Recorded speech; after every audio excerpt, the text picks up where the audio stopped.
Dear students, पिछली class में हमने पढ़ा मादा जनन तंत्र के विभिन्न भागों के बारे में। मादा जनन तंत्र से संबंधित कौन कौन से प्रश्न आपकी बोर्ड की एग्जामिनेशन में पूछे जा सकते हैं, उनके बारे में आप लोगों के साथ हमने चर्चा की थी।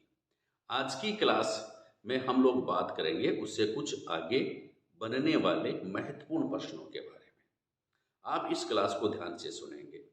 चैनल को अभी तक आपने सब्सक्राइब नहीं किया है तो चैनल को सब्सक्राइब कर लें, बेल आइकन को भी दबा दें, क्योंकि अच्छी क्लास की सूचना आपको मिल सके। क्योंकि अच्छी क्लास जो होती है ना, उसके ऊपर सबका अधिकार होता है, आपका भी अधिकार है। इसलिए बेल आइकन को दबाना न भूलें, और अगर क्लास पसंद आए, अच्छी लगे, तो उसको शेयर जरूर कर दें।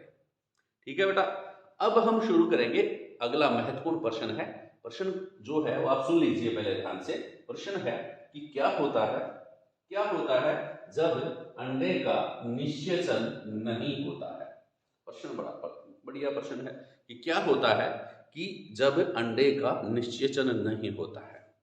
ठीक है, तो इस प्रश्न का आंसर देने के लिए पहले आपको यह मालूम होना चाहिए कि निषेचन किसे कहते हैं।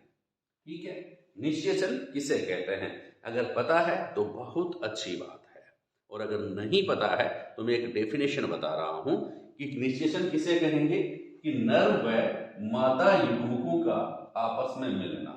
ये तो देखिए, मादा युग्मक जो होता है उसको तो हम क्या कहते हैं बच्चा, अंडाणु कहते हैं। मादा युग्मक को क्या कहते हैं, अंडाणु।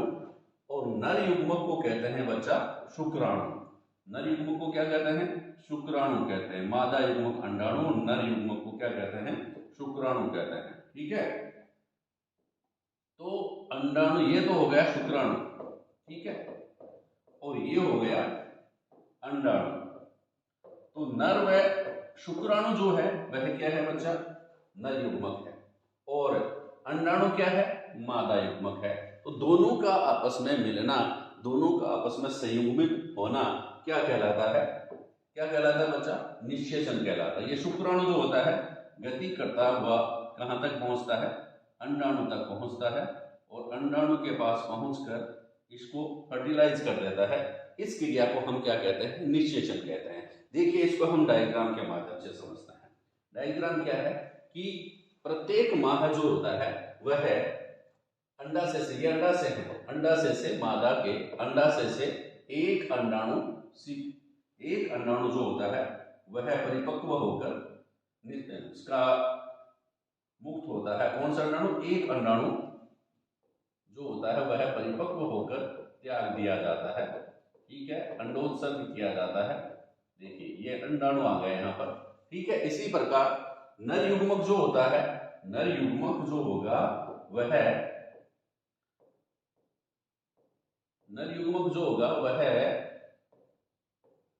वेजाइना के माध्यम से, मैथुन क्रिया के माध्यम से यह नर युग्मक जो होगा वह गति करता हुआ कहां तक पहुंचता है, अंडवाहिनी में ही पहुंच जाता है। कहां तक पहुंच जाता है बच्चा, अंडवाहिनी में ही पहुंच जाता है, और अंडवाहिनी में पहुंचकर इससे अंडाणु के साथ संयुग्मक हो जाता है। इस क्रिया को हम क्या कहते हैं, निषेचन कहते हैं। इस क्रिया को क्या कहते हैं, निषेचन कहते हैं। तो निषेचन की क्रिया आप लोगों से पूछे, निषेचन की क्रिया जो होती है वह कहाँ संपन्न होती है, तो आप क्या बताएंगे, अंडवाहिनी में या फेलोपियन नलिका में। फेलोपियन ट्यूब भी कहते हैं इसको, अंडवाहिनी या फेलोपियन ट्यूब में। ये फेलोपियन ट्यूब है, अंडवाहिनी हिंदी में कहते हैं, फेलोपियन ट्यूब इंग्लिश में कहते हैं। ठीक है, तो निषेचन की प्रक्रिया यहां पर हो गई है, कहां पर भी, अंडवाहिनी में हो गई है। मैथुन क्रिया के कारण जो नर युग्मक जो होते हैं वह वेजाइना या योनि के माध्यम से गर्भाशय में प्रवेश करके गति करते हुए अंडवाहिनी में पहुंच जाते हैं, और अंडवाहिनी में पहुंचकर ये अंडाणु के साथ संयुग्मित हो जाते हैं। तो नर व मादा युग्मक इस प्रकार अगर संयोजित हो जाते हैं तो इनका संयुग्मन जो होता है उसको हम क्या कहते हैं, फर्टिलाइजेशन या निषेचन कहते हैं। फर्टिलाइजेशन या निषेचन। तो निषेचन की क्रिया कहां पर होती है बच्चा, अंडवाहिनी में होती है।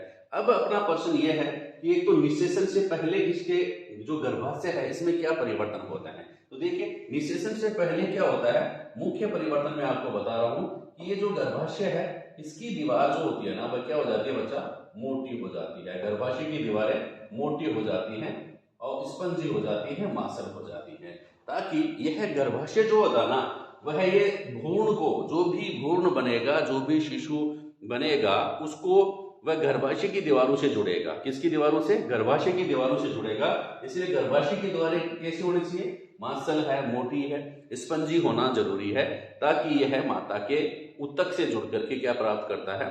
पोषण प्राप्त करता है। जब निषेचन हो जाता है तो निषेचन के फलस्वरूप क्या बनता है बच्चा? युग्मनज बनता है। क्या बनता है? युग्मनज बनता है, जाइगोट बनता है। यह युग्मनज जो होता है, यह युग्मनज जो होता है बार बार विभाजित होकर के भ्रूण में बदल जाता है, और भ्रूण जो होता है गर्भाशय की दीवारों में इस प्रकार से जुड़ जाता है। ठीक है, यह गर्भाशय की दीवारों से पोषण प्राप्त करता रहता है, और पोषण प्राप्त करके अंततः किसमें बदल जाता है बच्चा? भ्रूण में बदल जाता है। किसमें बदल जाता है? भ्रूण में बदल जाता है। इस प्रकार गर्भाशय में किसका विकास होता है? भ्रूण का विकास होता है। किसके बाद? निषेचन के बाद। तो निषेचन से पहले तो क्या परिवर्तन होते हैं?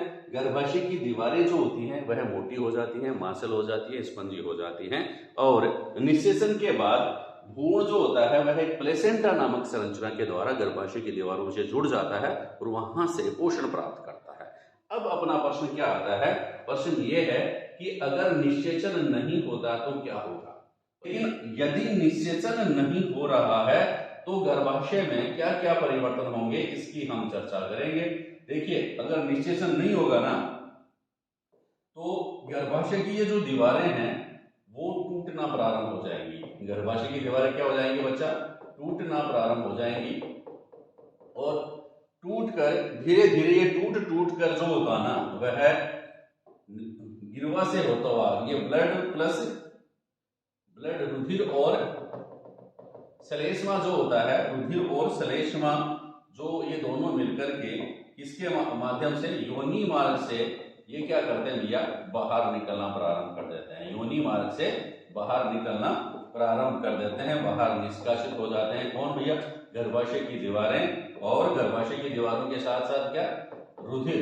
गर्भाशय की दीवारें जो होती है वह टूट कर जो है वह योनि मार्ग से बाहर निष्कासित होने लग जाती हैं। इस क्रिया को हम क्या कहते हैं बच्चा? महामारी।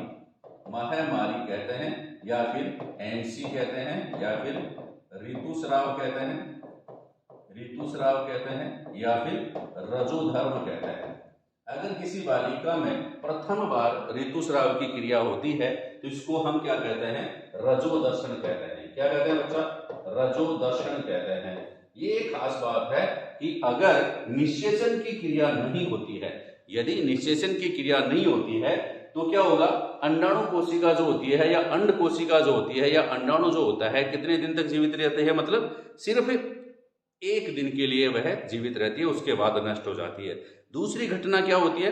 दूसरी घटना ये होती है कि गर्भाशय की दीवारें जो होती हैं वो धीरे धीरे टूट कर बाहर निकलना प्रारंभ कर देती है। उसमें रुधिर व श्लेष्मा, म्यूकस जो है वह मिक्स होकर के शरीर से बाहर निकलता है। इस क्रिया को हम क्या कहते हैं? महामारी कहते हैं। तो ये बहुत महत्वपूर्ण प्रश्न था आप लोगों के लिए।